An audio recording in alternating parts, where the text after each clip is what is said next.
If you enjoy this story, please like and subscribe for more real-life dramas that will keep you on the edge of your seat. My son locked me in the shed and shouted, "This is where you'll die, old woman." The words echoed against the wooden walls as I heard the heavy padlock click into place. I stood there in shock, my 63-year-old body trembling, unable to believe that my own flesh and blood, the baby boy I had raised alone after his father abandoned us, had just imprisoned me in our backyard shed in the middle of a scorching Lagos summer. Just 3 hours earlier, I had confronted him about the $78,000 missing from my retirement account. Now, as the temperature climbed inside that metal-roofed shed, I realized the horrible truth. The son I had sacrificed everything for was ready to let me die to protect his secret. I am Adebola Johnson, a retired school principal from Lagos, Nigeria. For 42 years, I devoted my life to education, shaping young minds and building a reputation as one of the most respected educators in our community. My husband left when our son Dayo was only 2 years old, disappearing one night with no explanation, leaving me to raise our child alone. Despite the challenges of single motherhood, I thrived in my career. I saved carefully, investing wisely on my modest principal's salary. By the time I retired at 60, I had accumulated a nest egg of $132,000.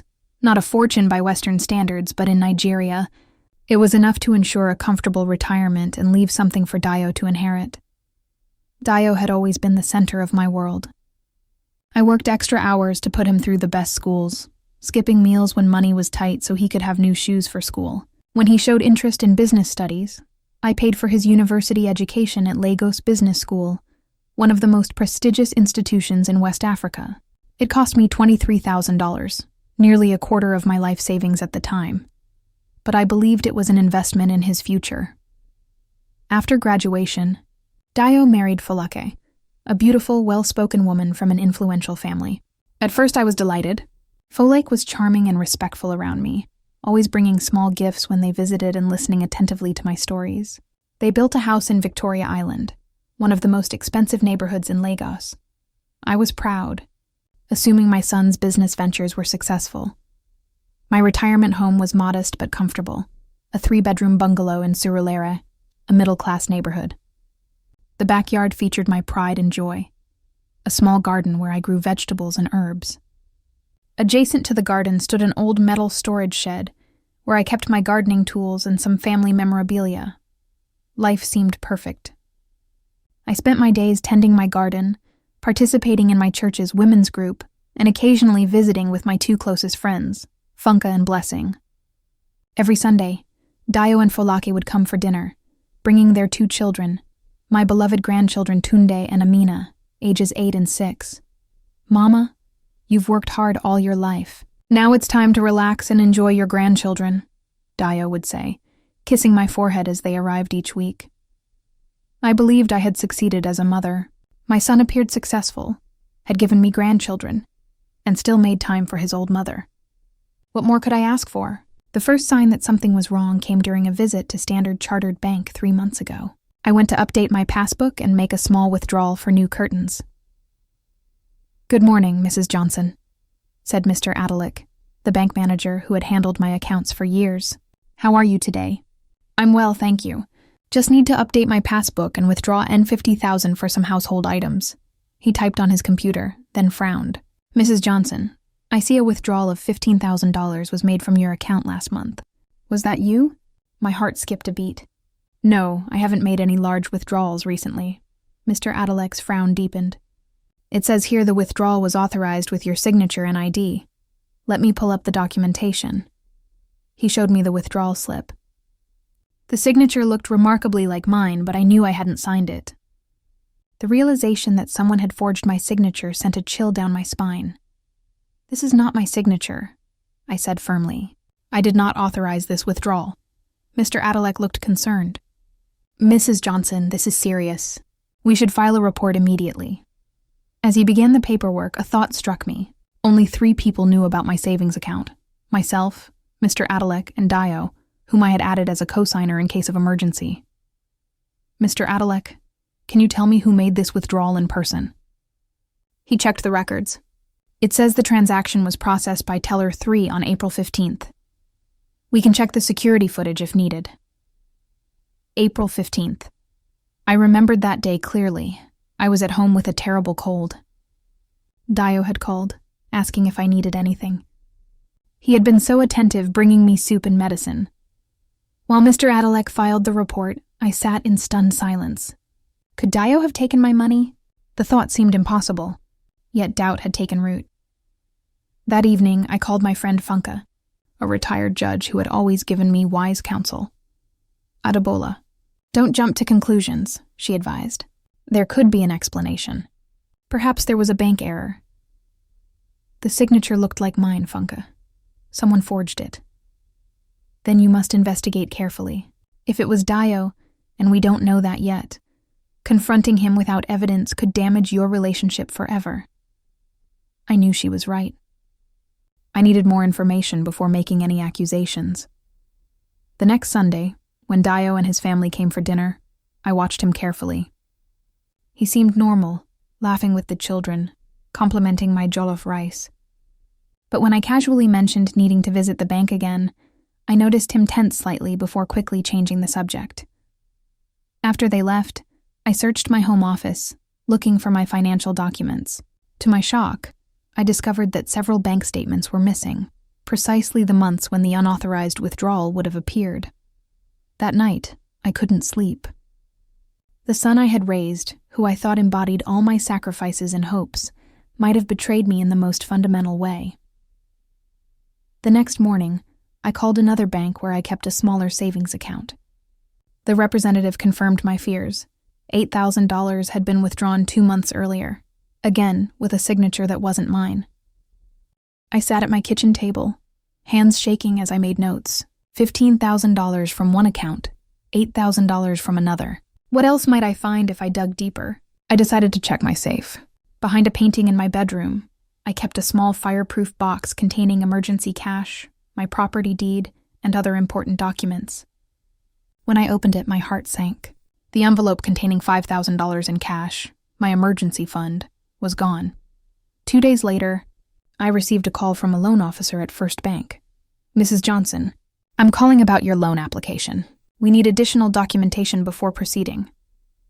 Loan application? I asked, confused. I haven't applied for any loan. The woman sounded equally confused. We have an application for a home equity loan against your property for $12,032,000. It has your signature and copies of your deed. My blood ran cold. I never applied for such a loan. This is fraud. After a lengthy discussion, the loan officer agreed to put the application on hold, pending an investigation. That night, I barely slept. By morning, I had made a decision. I would confront Dayo directly. If there was an innocent explanation, he would tell me. If not, I couldn't bear to complete that thought. I called him and asked if he could come alone to discuss an important matter.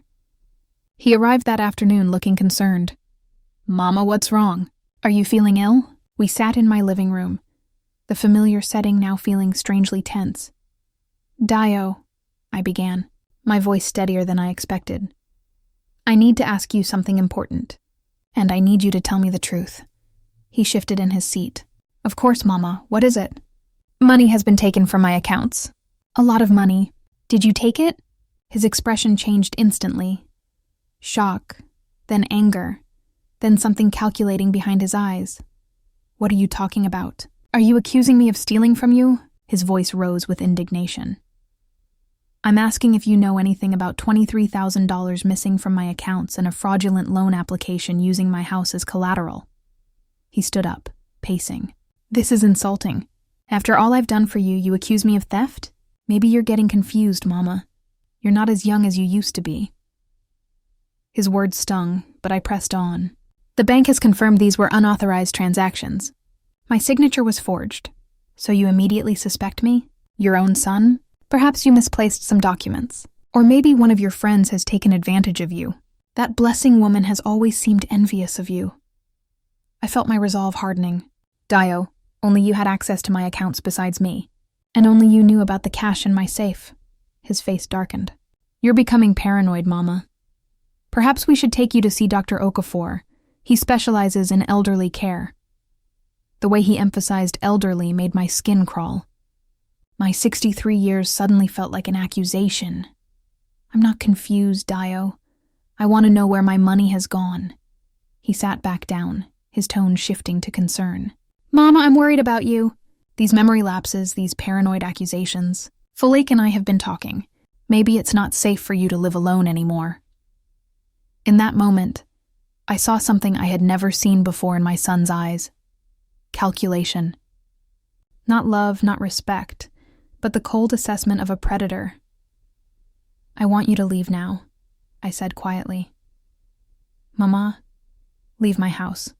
Dayo, I need time to think. After he left, I called Funk again. He tried to make me doubt my own mind, I told her, voice shaking. My own son tried to convince me I'm losing my memory rather than admit what he's done. Adebola, Funk said gravely, you need to protect yourself, both your money and your safety. You think he might hurt me? The thought seemed impossible. I think someone desperate enough to steal from his mother is capable of more than you think. Secure your documents, change your locks, and don't confront him again without someone else present. I followed her advice, calling a locksmith that very afternoon. By evening, I had new locks on all my doors and windows. I gathered all my remaining financial documents and placed them in a folder, which I gave to Funk for safekeeping. That night, I wept for the first time since my husband left. But these weren't tears of sadness. They were tears of anger, of determination. I had raised Dayo alone, sacrificed everything for him. I would not let him steal my dignity along with my money. The next morning, I began my investigation in earnest. First, I visited each of my 3 banks in person. With the help of sympathetic bank officers, I obtained copies of all transactions from the past year. The pattern was clear and disturbing. Over 9 months, a total of $28,000 had been withdrawn from my accounts in increasing amounts, starting with small withdrawals of $1,000, $2,000 that I might not notice, building to the larger recent withdrawals. Each transaction had been conducted in person with forged authorization. Security footage from 2 of the banks confirmed my worst fears. Dayo himself had made the withdrawals, confidently presenting forged documents to tellers who knew him as my son. Next, I discovered that the attempt to secure a loan against my house wasn't the first. 2 smaller loans had already been approved and the money dispersed, $17,000 and $13,000, both secured against my property without my knowledge. By mid-afternoon, I had documented a total of $78,000 stolen or fraudulently borrowed against my assets. More than half of my life savings was gone. My next stop was the office of Mr. Obasanjo, a lawyer recommended by Funka. His office was small but immaculate, books lining the walls and certificates displayed proudly. Mrs. Johnson, he said after hearing my story, what your son has done constitutes criminal fraud, identity theft, and elder abuse. We can pursue both criminal charges and civil recovery. I never thought I'd consider legal action against my own child, I said quietly. Mr. Obasanjo's eyes were kind but firm.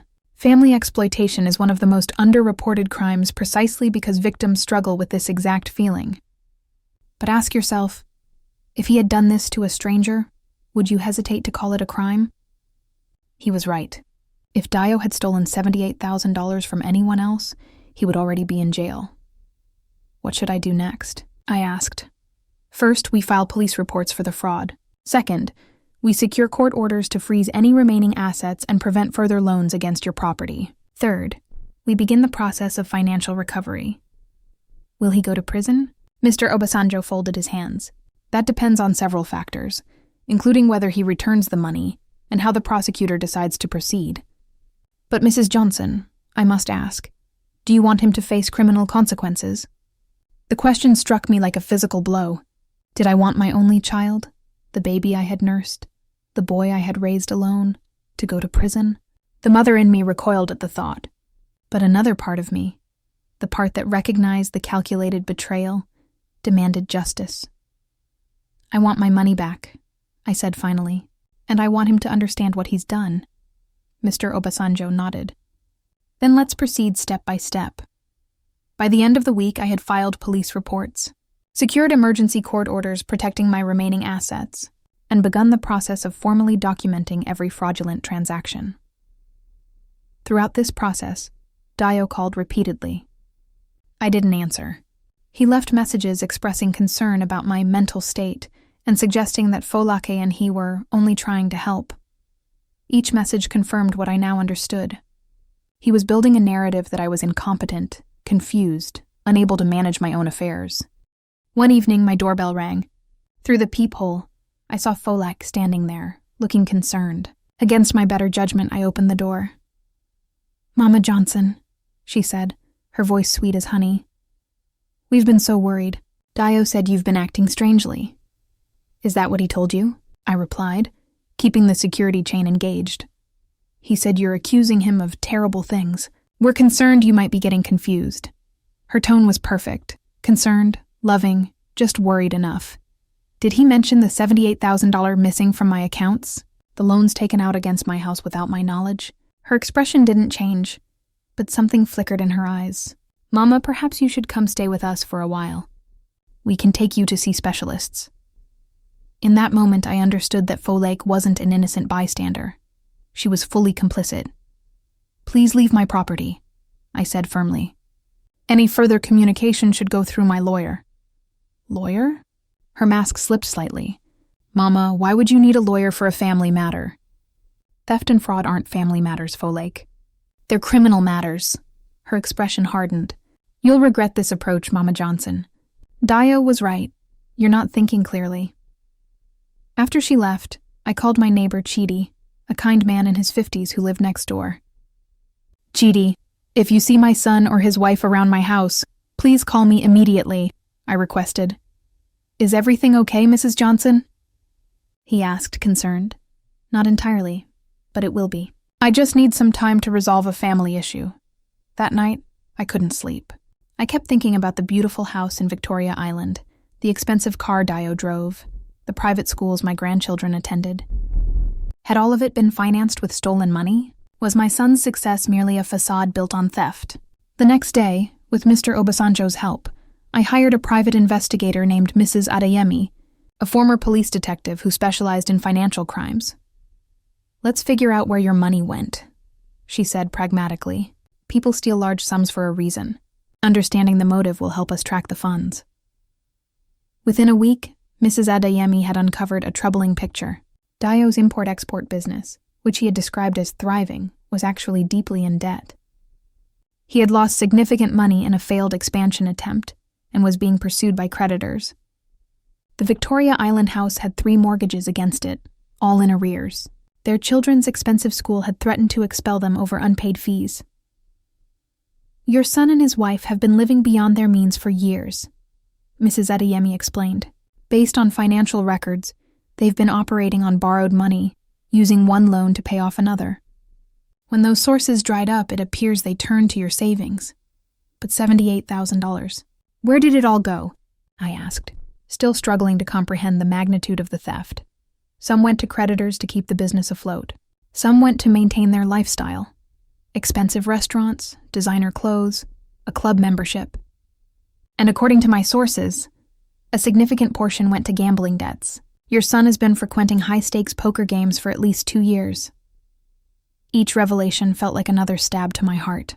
The son I thought I knew, responsible, hardworking, devoted to his family, was a gambler who would steal from his own mother rather than face the consequences of his actions.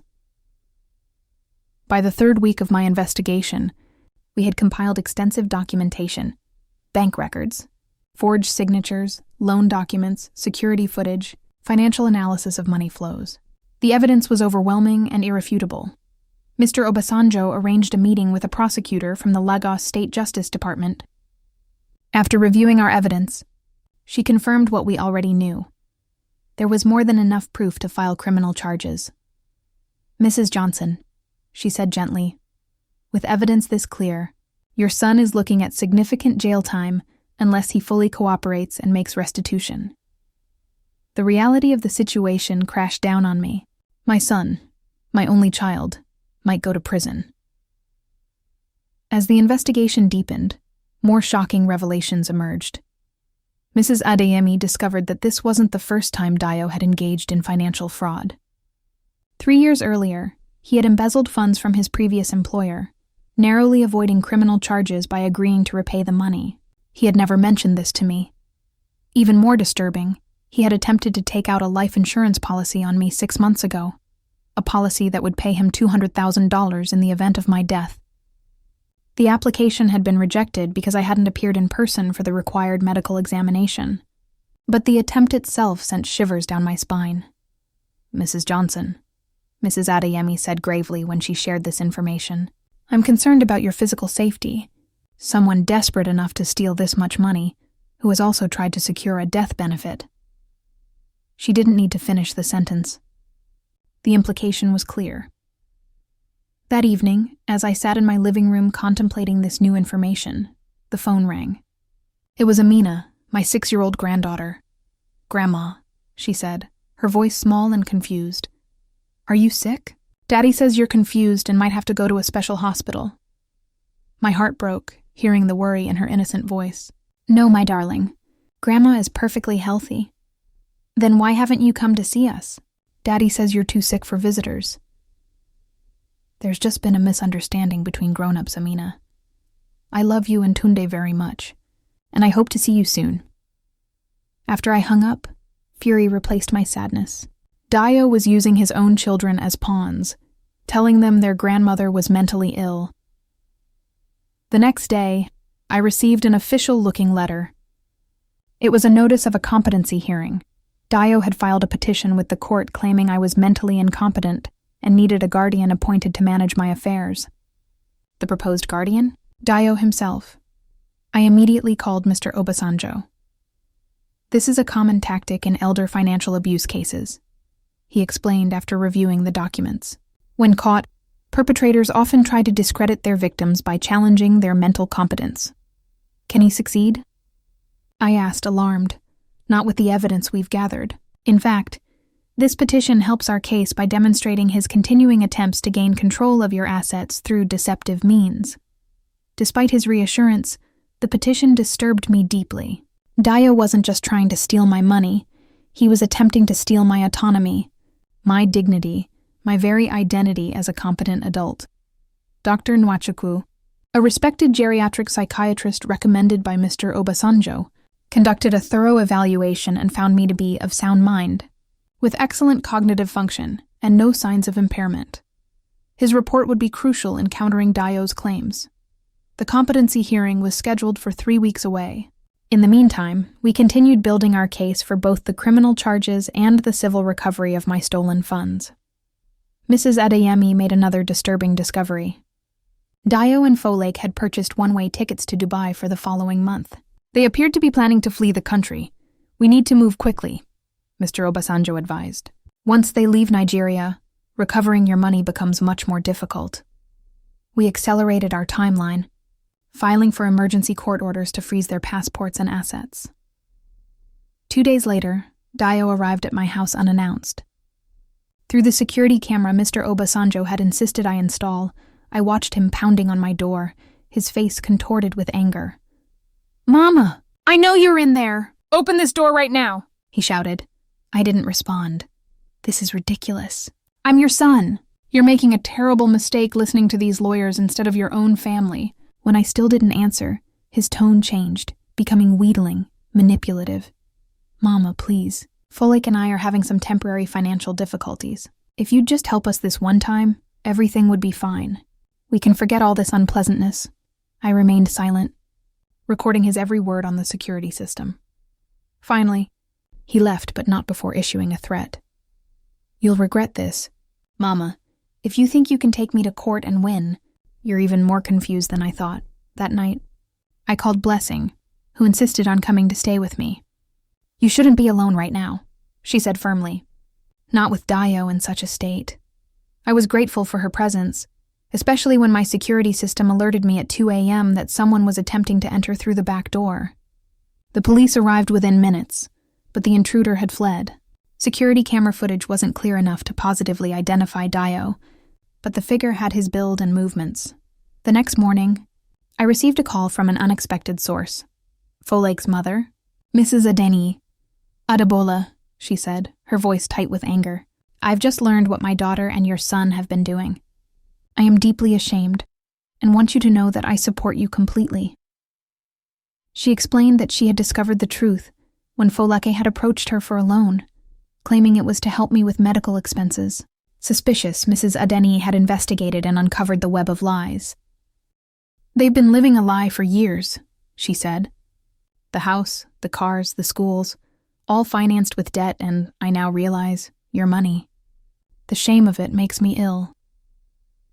Mrs. Adenier provided crucial information. Dayo had recently mentioned a backup plan involving moving to Dubai, where he claimed to have hidden funds. With this new information, Mrs. Adeyemi traced transfers to an account in Dubai containing approximately $42,000, money that almost certainly came from my stolen funds. The prosecutor added flight risk to the growing list of charges against Dayo, making it easier to secure the passport freeze and asset seizure orders. Then came perhaps the most painful revelation of all. While reviewing Dayo's phone records, Mrs. Adeyemi discovered text messages between Dayo and Folake discussing what they called Plan B. If the old woman won't cooperate, one message from Dayo read, "We might need to accelerate her health decline. A stroke or heart attack wouldn't raise suspicions at her age." Folake had replied, "Let's hope it doesn't come to that. But if it does, make sure it can't be traced back to us." They had been discussing killing me, their mother, their children's grandmother, as casually as one might discuss changing dinner plans. When Mr. Obasanjo showed me these messages, I felt physically ill. The betrayal transcended money, transcended family conflict. This was evil in its purest form. "We need to involve the police immediately," Mr. Obasanjo insisted. "These messages constitute conspiracy to commit murder." With these new developments, the prosecutor upgraded the case to high priority. Arrest warrants were issued for both Dayo and Folake on multiple charges: fraud, elder abuse, conspiracy to commit murder, and attempted breaking and entering. But when police arrived at their Victoria Island home, they found it empty. Dayo, Folake, and my grandchildren had disappeared. 3 days after Dayo and his family disappeared, I received a call from a number I didn't recognize. "Mama," Dayo's voice sounded desperate. "We need to talk. Just you and me, no lawyers, no police." "Dayo, where are you? Where are my grandchildren?" "They're safe. We're all safe, but we need to resolve this situation before it destroys our family." Despite everything, the theft, the lies, the threats, he was still my son. "What do you want, Dayo?" "Meet me at the house. I'll explain everything. I'll show you where the money went and why I had to do what I did. You'll understand once I explain. Every instinct told me this was a trap, but the thought of my grandchildren, innocent victims in their parents' schemes, made me hesitate. Dayo, I can't meet you alone." "Not after those text messages about accelerating my health decline." He paused. "You've seen those?" "Mama, those weren't serious. We were just venting. People say things they don't mean when they're desperate. If you want to talk, come to my lawyer's office. No lawyers. Just you and me like when I was a boy. Remember how we used to solve problems together? Just come to the house, Mama, for the sake of your grandchildren." The mention of Tunde and Amina weakened my resolve. "Are they there? Can I speak to them?" "They're napping." "Please, Mama, this one time. Trust your son." Against all reason, a part of me still wanted to believe in him, to believe there was some explanation that could make sense of the nightmare my life had become. "I'll come," I said finally. "But I'm telling Blessing where I'm going and I'll have my phone with me." "Of course, Mama. I'll see you in an hour." I called Blessing immediately. "If you don't hear from me by 5 p.m., call Mr. Obasanjo and the police." "Adebola, this is madness. You can't go alone. I have to see my grandchildren. Make sure they're okay. At least let me drive you there." "No. If Dayo sees anyone with me, he might run again. I need to do this alone." I arrived at my house at exactly 3 p.m. The once familiar home now seemed ominous. Blinds drawn, no sign of life. I knocked on the door, no answer. I tried the handle, it was unlocked. "Dayo?" I called as I entered. "Folake, children?" The house was empty, dust covers over the furniture. No one had been living here for days. Then I heard a noise from the backyard. Through the kitchen window, I saw Dayo standing by my garden shed, looking agitated. I stepped into the backyard. "Dayo, where is everyone?" "In here, Mama," he said, gesturing to the shed. "Folake and the children are inside. We've been hiding here. Even in my concern, this made no sense." The shed was barely large enough for my gardening equipment, let alone a family of 4. I approached cautiously. "Dayo, what's going on? Where are the children, really?" "They're safe. With Folake's sister." His expression changed, hardening. "But we need to resolve this situation now, Mama. You need to drop these ridiculous charges and sign some papers." "Papers? What papers?" "Just transferring your remaining assets to me. For safekeeping." I stopped several meters from him. "You brought me here to demand more money? After everything you've already taken?" "Taken?" He scoffed. "I was securing our family's future. Everything I did was for us, for my children, your grandchildren. Don't you want them to have the best opportunities? Not at the cost of theft and fraud. Not by stealing from their grandmother." His face darkened with anger. "Always so righteous, Mama. Always the perfect one. Did you ever think that maybe, just maybe, you owed me? After all those years as a single mother, playing the martyr, making me feel guilty for every sacrifice you made?" His words cut deep. Had I unknowingly created this entitlement in him? "I never meant to make you feel guilty, Dayo. I was proud to raise you. But that doesn't justify stealing my life savings." "It wasn't stealing," he shouted. "It was taking what should have been mine anyway. What will you do with all that money? You're old, Mama. Your life is mostly over. Mine is just beginning." In that moment, I saw him clearly. Not as my beloved son, but as a stranger consumed by greed and entitlement. "I'm calling the police," I said, reaching for my phone. He moved with surprising speed. Before I could dial, he grabbed my arm and wrenched the phone away. "You're not calling anyone," he growled, his grip painfully tight on my wrist. "You're going to listen to me for once. Let go of me, Dayo." Instead, he pushed me toward the shed door. "Get in there. We're going to stay here until you sign these papers." He pulled folded documents from his pocket. "I'm not signing anything," I said firmly, trying to mask my growing fear. His face contorted with rage. "You will sign them, or you'll never leave this shed." With a final shove, he pushed me inside the small metal structure. Before I could turn around, he slammed the door shut. I heard the scrape of metal as he slid the padlock into place. "Dayo!" I shouted, pounding on the door. "What are you doing?" "Let me out." "This is where you'll die, old woman," he shouted back, his voice almost unrecognizable with anger. "Unless you agree to sign those papers. I'll be back tomorrow with a notary. Think about it overnight. Your money or your life." I heard his footsteps retreating, then silence. The shed was stifling in the Lagos heat, the metal roof turning it into an oven. There was no window, only thin slats near the roof that let in minimal light and air. The space was cramped, filled with garden tools, old boxes, and the musty smell of soil and rust. I tried to stay calm, to think clearly. The shed door was solid wood with a heavy padlock. The walls were corrugated metal, attached to a wooden frame. There would be no breaking through them with my bare hands. As the afternoon wore on, the temperature inside the shed became almost unbearable.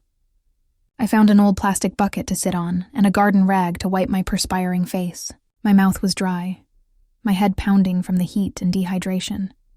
Hours passed. No one came. No sounds from outside except the occasional bird or distant traffic. Had Dayo really left me here to suffer overnight? Would he actually return? Or had this been his plan all along? To leave his mother to die of heat and dehydration in her own garden shed. As darkness fell, the temperature dropped slightly, bringing minimal relief. I felt my way around the shed, searching for anything that might help me escape. My hand touched a familiar shape, my old gardening toolkit. Inside, I found a small pry bar I used for stubborn roots. With renewed hope, I began working on the door hinges. The screws were old and slightly rusted. With enough persistence, they might give way. Hour after hour, I worked in the darkness, my hands becoming raw and blistered. By what I estimated was midnight, I had loosened one hinge significantly. Suddenly, I heard voices outside, hushed, urgent. "Mrs. Johnson?" A man's voice, my neighbor, Chidi. Are you in there?" "Chidi," I called back, relief flooding through me. "Yes, I'm locked in." "Dayo trapped me here." "Stand back from the door," another voice said, Blessing. "We're going to break the lock." I heard metallic sounds, then a loud crack as the padlock gave way. The door swung open and light from flashlights momentarily blinded me. "Adebola," Blessing gasped, rushing to help me up. "Are you hurt?" "Just dehydrated and exhausted," I managed, my voice hoarse from thirst. Chidi handed me a water bottle, which I drank from gratefully. "The police are on their way," he said, supporting me as we walked toward my house. "When you didn't call Blessing by 5 p.m., she got worried and called me to check your house. We saw your car, but no sign of you," Blessing added. We were about to call the police when Chidi heard noises from the shed. Inside the house, I collapsed onto my sofa, still shaking. When the police arrived minutes later, I gave them a statement about what had happened. "This is attempted murder," the officer in charge said grimly. "Locking someone in a metal shed in this heat. He knew exactly what he was doing." They issued an immediate arrest warrant for Dayo, upgrading the charges to include kidnapping and attempted murder. That night, I stayed at Blessing's house, unable to face returning to my home where my own son had tried to kill me. Despite my exhaustion, sleep eluded me. The words kept echoing in my mind. "This is where you'll die, old woman." How had it come to this? How had my beloved son transformed into someone capable of such cruelty? The next morning, Mr. Obasanjo arrived at Blessing's house, his face grave. "Mrs. Johnson, the police found Dayo at his brother-in-law's house last night. He was arrested without incident. Folake was also taken into custody as an accomplice. And my grandchildren? They're with Folake's sister for now. Social services is evaluating the situation." I nodded, relieved they were safe but heartbroken at the trauma they must be experiencing. "There's something else," Mr. Obasanjo continued. "During the arrest, they found documents in Dayo's possession, the papers he wanted you to sign. They were transfers of power of attorney, property deeds, and bank authorization forms. Had you signed them, he would have gained complete control of everything you own. The calculated nature of it all, the planning, the documentation, the willingness to resort to violence when fraud failed, left me speechless. The prosecutor wants to meet with you today. With Dayo and Folake in custody, we can move forward with both the criminal case and civil recovery." As I prepared to leave with Mr. Obasanjo, Blessing took my hands in hers. "Adebola, you've survived the worst betrayal imaginable, but you're still standing. Remember that." Her words gave me strength as I faced the next phase of this nightmare, confronting my son in court.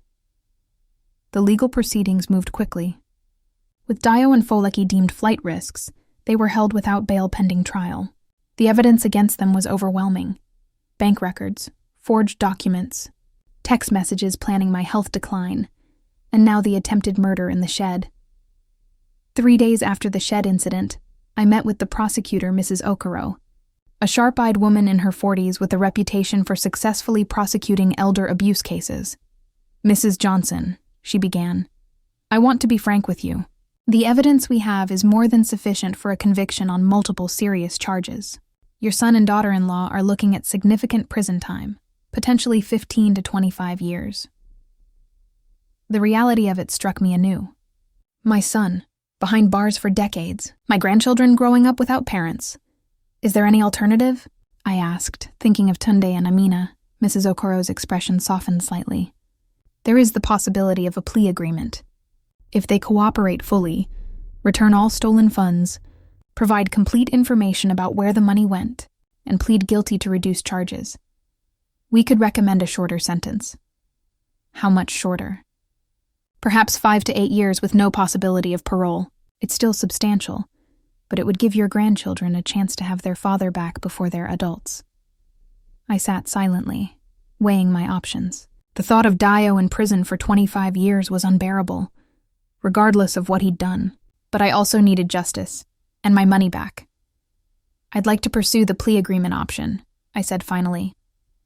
For my grandchildren's sake, Mrs. Okoro nodded. I'll present the offer to their attorneys. But Mrs. Johnson, I must warn you, they must cooperate fully. Any deception, any hidden funds, and the offer is void. The next step was perhaps the most difficult, a deposition where I would testify about the full extent of Dayo and Folake's crimes. For hours, I detailed every fraudulent transaction, every manipulation, every threat, including the final, terrible incident in the shed. Throughout my testimony, I maintained my composure, speaking clearly and factually. But inside, my heart was breaking anew with each recounted betrayal. Following my deposition, the prosecutor arranged a meeting with Dayo's lawyer to discuss the plea agreement. To my surprise, the attorney requested my presence. "My client wishes to speak with you directly, Mrs. Johnson," he explained. "He claims to have information about additional funds that he will only disclose to you personally." Against Mr. Obasanjo's advice, I agreed. I needed to look my son in the eye one more time, to understand, if possible, how the child I had raised could have become this person. The meeting took place in a small conference room at the prosecutor's office. When Dayo was brought in, handcuffed and wearing prison clothes, I barely recognized him. His usual confident demeanor was gone, replaced by a hollow-eyed desperation. "Mama," he said, his voice breaking as he sat across from me. "Thank you for coming." I didn't respond immediately, studying the face that had once been the center of my world. "The prosecutor has offered you a plea deal," I said finally. "Cooperate fully, return all the money, and your sentence will be reduced." He nodded, eyes downcast. "I know. That's why I wanted to see you. There's more money. About $20,000 in a safety deposit box at First Bank. The key is hidden in my office, taped under the bottom drawer of my desk." "Why are you telling me this now?" "Because," he hesitated, "because I want to make things right. As right as they can be, anyway." I didn't believe him. Not completely. This sudden remorse seemed calculated. Another manipulation to receive leniency. "Was any of it real, Dayo?" I asked quietly. "The Sunday dinners? The respect you showed me? Or was it all just to keep the money flowing?" He flinched as if I had struck him. "It wasn't always a lie. When I was younger, before the gambling, before the business failed, I did love you, Mama. I still do. Love doesn't steal. Love doesn't imprison an old woman in a shed to die." His eyes filled with tears. I was desperate. The debts, the threats from loan sharks. I couldn't think straight. And Folake? Was she part of this from the beginning? No, at first she didn't know. Then, when the business started failing and I told her I'd borrowed from you, she suggested that since you were getting older, perhaps we should help manage your finances. The euphemism would have been laughable if it weren't so tragic. And the text messages about accelerating my health decline? His face crumpled. "I was drunk when I sent those. I couldn't have, but we both knew the truth. In the shed, with rage contorting his features, he had been fully capable of letting me die." "I'll tell the prosecutor about the safety deposit box," I said, standing to leave. "For my grandchildren's sake, I hope you cooperate fully with the authorities." "Mama," he called as I reached the door. "Can you ever forgive me?" I turned back to look at him one final time. "I don't know, Dayo. Right now, I can't even recognize you." Following that meeting, events moved swiftly. The safety deposit box was recovered, containing exactly $18,700, not quite the $20,000 Dayo had claimed, but significant nonetheless. Mrs. Adeyemi traced the remaining funds. Some in Dubai accounts, some spent on luxury items, much of it lost to gambling debts. In total, we recovered about $52,000 of the $78,000 stolen, not complete restitution, but more than I had expected. Both Dayo and Folake accepted the plea agreement, confessing to all charges in exchange for reduced sentences. Dayo received 7 years for fraud, elder abuse, forgery, and attempted murder. Folake, deemed less culpable for the physical danger but equally complicit in the financial crimes, received 5 years. The judge's words at their sentencing were scathing. "You exploited the trust and love of a mother who had given everything for her child. You stole not just her money, but her sense of security and family. These crimes are among the most reprehensible this court has seen, striking at the very foundation of family trust." Throughout the sentencing, I sat quietly in the courtroom, my face a mask of composure. Only Blessing, sitting beside me, knew how tightly I was gripping her hand beneath the bench. As Dayo was led away in handcuffs, he looked back at me one last time. I couldn't read his expression: remorse, anger, fear, perhaps all three. I simply nodded once, acknowledging the end of a chapter in both our lives. Outside the courthouse, reporters had gathered, having caught wind of the sensational case, a son stealing from and attempting to murder his mother for inheritance. "Mrs. Johnson, how do you feel about your son's sentence?" one called out. "Mrs. Johnson, will you visit him in prison?" shouted another. Mr. Obasanjo shielded me from their questions, guiding me to a waiting car. But before entering, I turned to face them. "I have just one statement," I said, my voice stronger than I expected. "Elder abuse is a crime. Financial exploitation of parents is a crime. These aren't family matters to be handled privately. They're serious offenses deserving of legal consequences. If you suspect someone you know is being exploited, speak up. You might save their life." With that, I entered the car and left the courthouse behind, ready to begin the long process of rebuilding my life from the ashes of betrayal. 1 year after Dayo and Folake's sentencing, I sat in my new apartment in Ikoyi, a peaceful neighborhood not far from Victoria Island. The space was smaller than my previous home, but suited my needs perfectly. 2 bedrooms, a small balcony with potted herbs, and tight security, including cameras and an alarm system. With the recovered money and the sale of my old house, which held too many painful memories, I had reestablished my financial security. It wasn't the comfortable retirement I had once envisioned, but I had enough for my needs and some small luxuries. More importantly, I had reclaimed my sense of independence and dignity. Never again would I allow anyone, family or otherwise, to make me doubt my own mind or worth. The most significant change in my life involved my grandchildren. After Dayo and Folak's imprisonment, Folak's sister initially took custody of Tunde and Amina. But as months passed, it became clear she was struggling with the responsibility of 2 young children in addition to her own 3. With the support of family court and social services, we established a new arrangement. The children lived primarily with me, with weekend visits to their aunt. It wasn't the life I had imagined in my 60s, raising young children again, but it brought unexpected joy and purpose to my days. Explaining their parents' absence had been painful, but necessary. With the help of a child psychologist, I had told them a simplified version of the truth. Their parents had made bad choices and broken the law, and now had to face the consequences. "But they still love you," I assured them, "and I will always be here for you." Today was a milestone, our first scheduled prison visit to see Dayo. After extensive consultation with the children's therapist, we had decided that supervised visits every few months would help them process their feelings and maintain some connection with their father. "Grandma," 8-year-old Tunde asked as we drove to the prison, "will Daddy look different?" "He'll be wearing prison clothes," I explained gently, "and he might seem a bit tired, but he's still your father." "Is he still angry?" 7-year-old Amina whispered. "Like when he used to shout at Mommy about money?" The question pierced my heart. How much had these innocent children witnessed of their parents' desperate schemes? "He's had time to think about his mistakes," I said carefully. "I believe he'll be very happy to see you."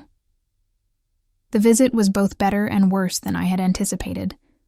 Dayo, thinner and subdued, broke down in tears when he saw his children. For their part, Tunde and Amina were initially shy, then gradually warmed up as Dayo asked about school and their new home. I sat slightly apart, allowing them this time while remaining close enough to supervise. When Dayo finally looked at me, his eyes held a complexity of emotions: gratitude, shame, regret. "Thank you," he said simply, "for bringing them, for taking care of them." I nodded, not trusting myself to speak. On the drive home, Amina asked the question I had been dreading. "Grandma, why did Daddy and Mommy steal your money?" I took a deep breath. Sometimes adults make very bad choices, especially when they're scared about money problems. Instead of being honest and asking for help properly, they decided to take what wasn't theirs. "But you would have helped them if they asked," Tunde said with a child's simple logic. "You always help us when we need it." Yes, I would have helped, within reason. But I couldn't have solved all their problems, and they weren't willing to change how they were living. "I'm glad we live with you now," Amina said, reaching for my hand from the back seat. "You never shout about money." That night, after putting the children to bed, I joined Funka and Blessing for our weekly dinner at my apartment. These gatherings had become a cornerstone of my new life, friendship, support, and occasional laughter as we shared our experiences. "How did the visit go?" Funka asked, serving herself some jollof rice. "As well as could be expected," I replied. "The children were hesitant at first, but they opened up eventually." "And you?" Blessing asked gently. "How was it for you, seeing him again?" I considered the question carefully. Strange. Like looking at someone I used to know very well, but now barely recognize. There's still something, not forgiveness exactly, maybe just acknowledgement.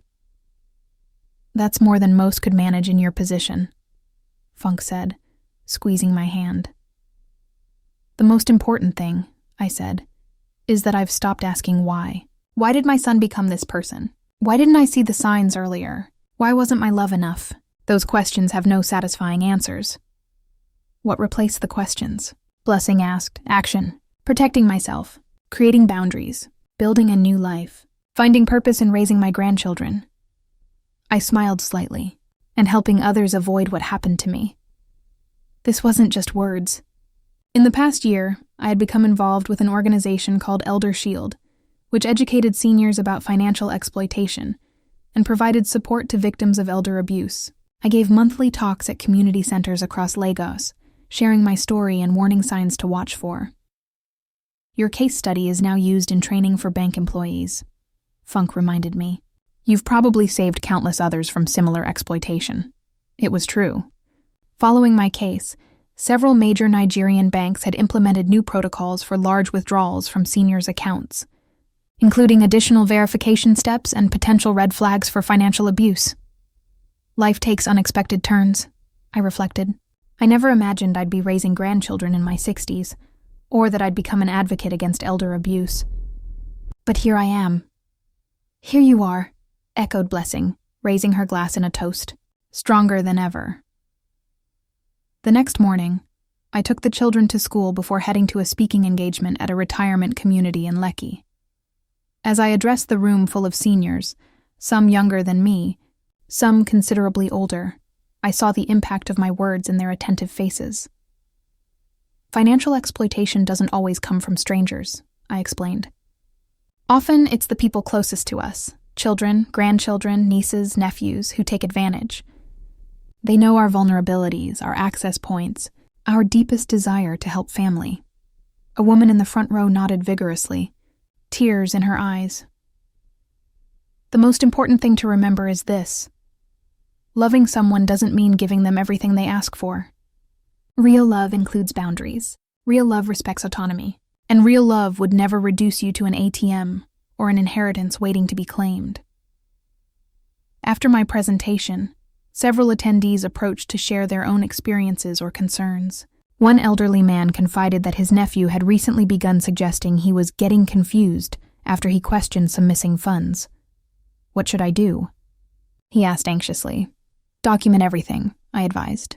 "Contact your bank immediately, and call this number." I handed him Mr. Obasanjo's card. "Tell him I referred you.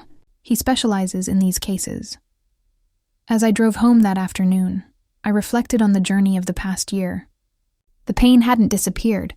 Perhaps it never would completely. But it had transformed into something purposeful, something that could help others navigate similar betrayals. At a stoplight, I caught my reflection in the rearview mirror. The face looking back was lined with experience, eyes holding both sadness and determination. I hardly recognized myself from the trusting, naive woman I had been before discovering Dayo's betrayal. Yet the transformation wasn't entirely negative. I was stronger now, more discerning, more firmly rooted in my own worth. I had lost a son but gained a mission. I had been victimized but refused to remain a victim.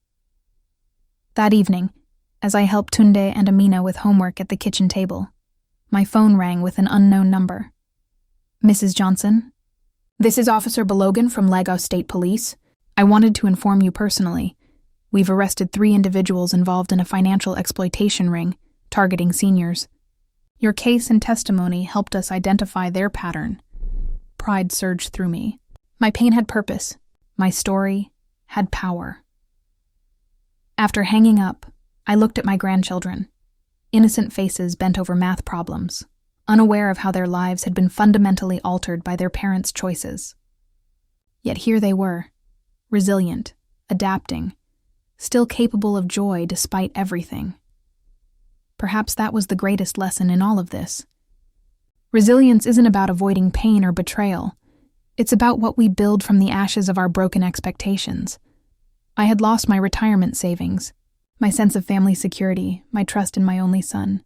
But I had gained wisdom, purpose, and a second chance to shape young lives. I had discovered strength I never knew I possessed, and forged friendships deeper than I had experienced in decades. As night fell over Lagos, I tucked my grandchildren into bed with a story about a brave woman who outwitted a trickster and saved her village. Amina's eyes grew heavy as she listened. "Grandma," she murmured sleepily, "you're brave like the woman in the story." I kissed her forehead. "We're all braver than we think, little one. Sometimes we just need difficult circumstances to discover it." After they were asleep, I stepped onto my small balcony, looking out at the city lights. Lagos pulsed with life, with possibilities, with second chances. "This is where you'll die, old woman," Dayo had shouted as he locked me in that shed. He had been wrong. That shed wasn't my end. It was my beginning. From that darkest moment had emerged a woman I never expected to become. An advocate, a voice for the vulnerable, a guardian for a new generation. I thought of the thousands of other elders across Nigeria and beyond facing similar exploitation. My story was just one among many, but now it was a story that might help others avoid the same pain or find their way through it. Tomorrow I would speak at another community center. Next week, I would testify before a legislative committee considering stronger elder abuse laws. The month after, I would help launch a new education initiative for bank employees. My retirement had taken a form I never imagined, but it had purpose. My family had been redefined, but it had love at its center. My trust had been shattered, but in its place was something stronger: wisdom. As I prepared for bed, I passed the children's room and peeked in at their sleeping forms. These innocent ones were my future now. I would raise them to understand both generosity and boundaries, both compassion and discernment. They would never learn to see love as a resource to be exploited or family as a weakness to be manipulated. In the quiet of my new home, surrounded by evidence of my rebuilt life, I finally felt something I had thought was lost forever: peace. Not the naive peace of ignorance, but the hard-won peace that comes from facing the worst and surviving, from losing everything and building anew. My son had locked me in a shed, intending it to be my tomb. Instead, it had become my chrysalis, the dark, confined space from which I had emerged transformed. If you enjoyed my story, please like and subscribe for more real-life experiences. Have you or someone you know faced elder financial abuse? Share your thoughts in the comments below. Your story might help someone else recognize the warning signs before it's too late. With your support, we can continue to raise awareness about elder exploitation and help protect vulnerable seniors in our communities. Until next time, remember, it's never too late to reclaim your power and start a new chapter.